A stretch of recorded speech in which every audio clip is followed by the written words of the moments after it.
So this is, as you said, the day 3, and the first 2 days have been extremely exciting. On day 1, we had 8,000 visitors, and this is a business visitor, so this is a B2B show, not to confuse with any B2C show. So day 1 we had about 8,000 visitors, and day 2 we had 11,000 plus visitors. So clearly the show is rocking, and there's a huge participation. Almost more than 500 companies, not almost, more than 500 companies are participating here. And there are international countries, there are 12 countries that are participating, and added to that is 7 international pavilions. So and we had more than 600 registered international visitors. They've been buying groups, international buying groups coming in, and if you go by the footfall even this early morning, you can see the stands are all abuzz with business, and all the aisles are crowded. So clearly India has arrived. Let me tell you that the Indian auto component industry is a very globally competitive industry, and we export 30% of our production. And both Europe and US happen to be our largest markets. Largest in the sense, interestingly, they're both the same proportion. We export 30% of our export to the US and another 30% to Europe. And we're seeing business visitors from across Germany, from Ukraine, from Nepal, from Bangladesh, the region actually. So it's an interesting thing. African countries. And we just released an aftermarket study, and that says that the emerging markets, especially those in Africa, hold an opportunity of $35 billion export in next 5 years. So clearly the world is now looking at India, and we are very confident in next few years we will emerge as the global hub for automotive manufacturing. Today the Indian market has attained scales, okay? We're doing 4 million cars, we're doing 1 million trucks, we're doing 1 million tractors, we're doing 17 million two-wheelers, and these are not small numbers, okay? And when the market has scaled, you know, there's a lot of efficiency in manufacturing that you come to. And I think over all these years, we've been able to build a strong reputation for India-made products. Okay, in some of the markets, you'll be very surprised to know, especially in the Eastern African markets and Western African markets, the Indian brands are seen and perceived to be of better value than the Chinese brands. Okay, so there is a degree of brand recognition that started to happen for the Indian brands that we manufacture in our country, and at the end of the day, you know, the customer looks at the cost of ownership, the pricing, and we are a globally price competitive industry as well. So things are falling in place for us, and yeah, I think it's for us to take on the market. Yeah. So, you know, ACMA has a very interesting program or a series of programs. In fact, we have a dedicated pillar that actually focuses on upgradation of shop floor and infusing technologies into the industry. We also have a center of excellence that focuses on design. We have a full-fledged lab with CATIA software, and there's a lot of focus on factory upgradation. Till date, we have helped 1,400 plants become world-class. About 35 to 40 of them are zero effect and zero defect. That means what they produce can be fitted directly into a vehicle, and that from an environmental perspective, the manufacturing is sustainable manufacturing. Okay, and now with the government focusing on sustainability, we run programs on ESG, looking at how can you make your manufacturing facility ESG compliant. Okay, so ACMA is in some sense ahead and pushing its members to be more compliant with what is globally wanted of us, okay? And there we are.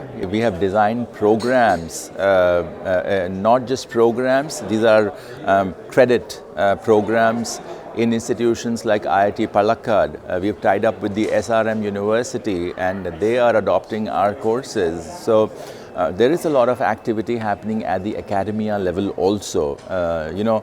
We cannot exist in vacuum because you also make an intervention of where our manpower is coming from. And probably one of the biggest challenges that we are facing today is the quality of manpower, because the transformation that is needed today in the industry is much more rapid than the upgradation of the curriculum that's happening at the academia level. So we need to sort of bring them to speed to the industry requirement. We're also making interventions at a stage where new recruits can be sent to ACMA centers of excellence, where we can sort of like a finishing school, they get an orientation to the company, they come to us, we further polish them, they go back, then come again. So we are working on these kind of modules also with the industry, and that's being very well accepted. Yeah. Well, I would say in a sense now the ACMA Automechanica show has been fully integrated and seamlessly integrated into the Bharat mobility, and it so happened that this show has been a marquee event for us, and we're very thankful to Honorable Mr. Piyush Goyal, our Minister for Commerce and Industry, and he envisioned a very mega show, okay? And in some sense, this show was already a sold out, okay? And it made it much easier to build on it, okay? We didn't have to start from scratch. We already had 500 exhibitors, but then, we're also very thankful to all the other stakeholders, the vehicle manufacturers, the battery manufacturers, the steel manufacturers, the software people, okay? They all came in very, very excitedly, and joined hands with us. And you have this huge, the mega show, the Bharat Mobility Show. I think the Prime Minister has this very remarkable quality to be able to connect with every section of the society. And whenever he speaks to anyone you speak, he's addressing you.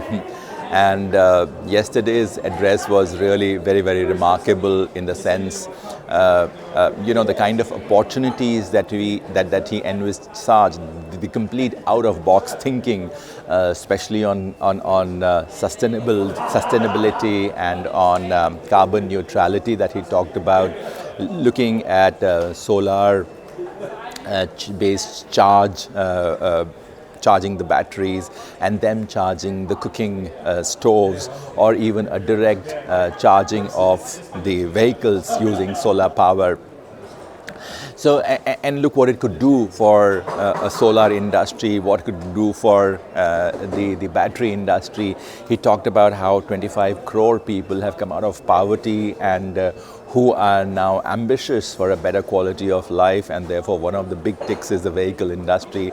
And if we could sort of tee it into the sustainable goal of the government, giving them electric vehicles or zero emission vehicles, harnessing the solar power. As a country, we are so blessed to have such great sunshine, So I guess the industry now has to literally deliver on his vision, and we couldn't have a better leader to literally show us the direction. Yeah, so I think his address was really exhilarating, if you ask me. Yeah. The interesting thing about India is we are a democratic country, and it has been an industry's recommendation that we should be technology neutral. Okay, so it is us who've been advocating technology neutral, and honestly, it will be the total cost of ownership that will determine which technologies sell or which technologies get adopted the most, right? And in that sense, there are many technologies that are being experimented with, whether we're looking at a biogas, whether we're looking at an ethanol, whether we are looking at electric, whether we're looking at CNG. But also what's also happening at this juncture is even the conventional ICE engine is getting more and more efficient, you know. So it is only time that will tell, but again, you know, the government has to set the boundary condition, okay, which they are doing very well. And I think it is not just us, it's the globe that's defining. Let's say if Europe wants zero emission by 2035, okay, and Europe is one of our largest export markets. So we have to then make products that are compliant and that sell in other external markets. So my personal take is that while our carbon neutrality goal is 2070, given the key markets that we engage with, whether it is the US, whether it is Europe, whether it is Japan, you know, their carbon neutrality goals are much ahead of us. And to be in sync with them, we will have to willy-nilly, it'll happen by default, our carbon neutrality goal will come forward. Yeah.